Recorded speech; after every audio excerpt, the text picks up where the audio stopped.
Blended learning is an educational programme that allows students to learn some of the content of your course through digital and online media means, and it allows them to have some control over the time, the place and the pace at which they learn. So basically my understanding is that it's a combination of face-to-face and online learning.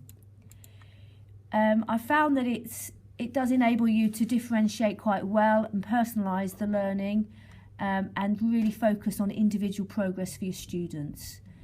I think that in the long run it's going to improve student engagement and motivation and allow us to really stretch the students further so that they reach their potential in the long run. I first met with Susanna and Andy Charlesworth and we agreed that we'd start off quite small, so I've started with an A2PE module that I plan to use after the PPE, so we haven't actually put it into place yet, but we're about to start to use it. And then, before I move on to another module, I want to be really comfortable with that so that I've got a clear understanding myself of how blended learning is going to help my students.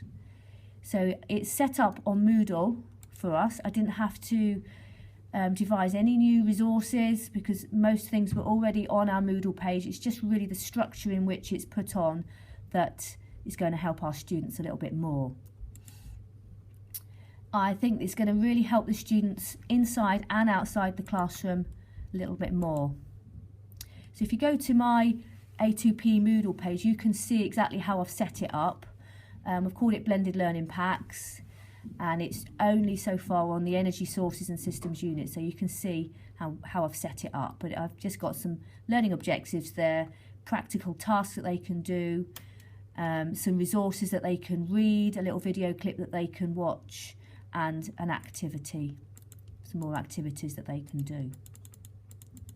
So I plan on also using it as part of Study Plus.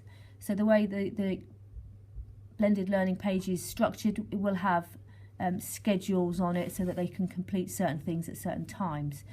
So they can work independently and reinforce what we've done. I'll use it in lessons. So sometimes it will help differentiate, so I'll have some students staying in the class and others going away and working on something that's on the blended learning space. I'll use it as flipped learning, so I'll give them some work to do before a lesson so that we can apply that knowledge and deepen and apply that knowledge further in the classroom.